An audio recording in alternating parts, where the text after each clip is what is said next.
اونی که بنده رو حساس میکنه اینه که ناگهان شما میبینید از دهان یک گروهی از افرادی که جزو خواص محسوب میشوند مسئله حجاب اجباری مطرح میشه. ببینید توجه کن، این معناش اینه که یه عده‌ای، حالا من میگم نادانسته،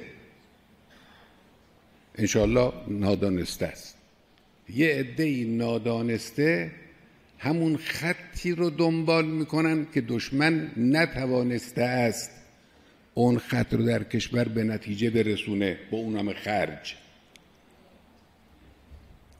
همون خط رو دارن دنبال میکنن، توشون روزنامه نگار هست، توشون روشنفکر نما هست، توشون آخوند هست، معمم هست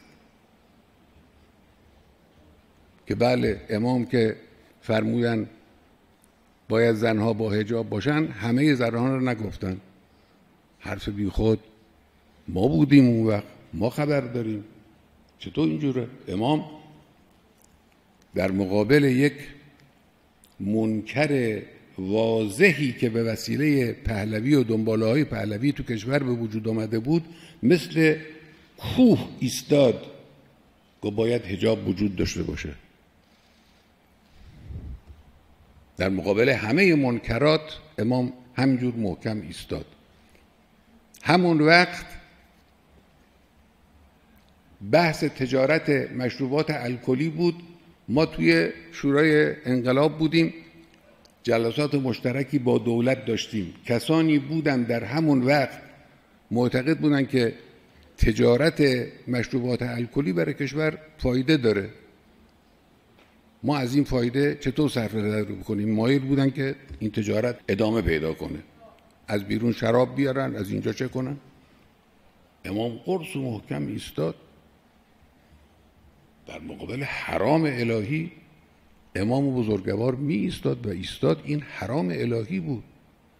حالا آقا از اون طرف در آمده که آقا این گناه که از مثلا غیبت بزرگتر نیست، چرا شما در مقابل غیبت کسی رو تعقیب نمی کنید، در مقابل این که مثلا روسری رو برداره یا بی حجاب باشه تعقیب میکنید؟ ببینید چه عدم تشخیص. اونی که انسان رنج میبره این است که تشخیص نیست.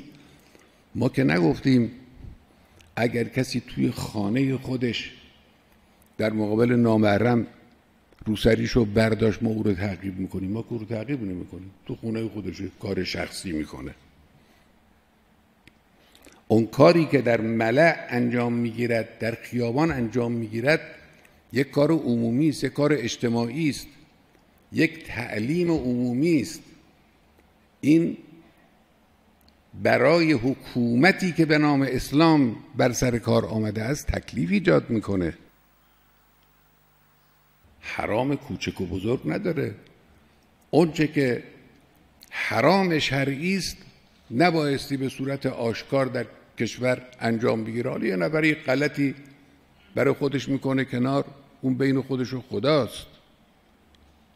اما اونی که در مقابل چشم مردم است، در محیط جامعه است، حکومت اسلامی مثل حکومت امیرالمومنین، مثل حکومت پیغمبر وظیفه داره در مقابل او بیسته.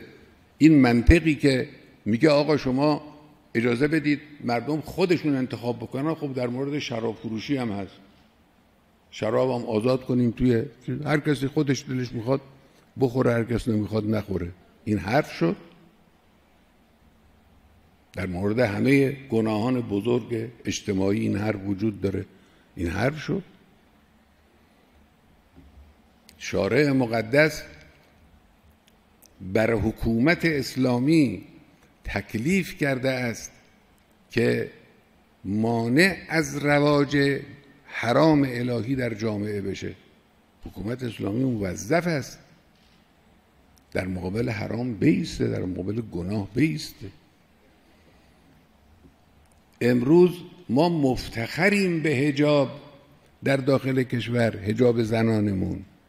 زنان ما با چادر، با که یک حجاب ایرانی است، چادر حجاب ایرانی است، با حجاب اسلامی و با چادر که حجاب ایرانی است، زنان ما به بالاترین رتبه‌های علمی رسیدن، به بالاترین رتبه‌های هنری و فرهنگی رسیدن،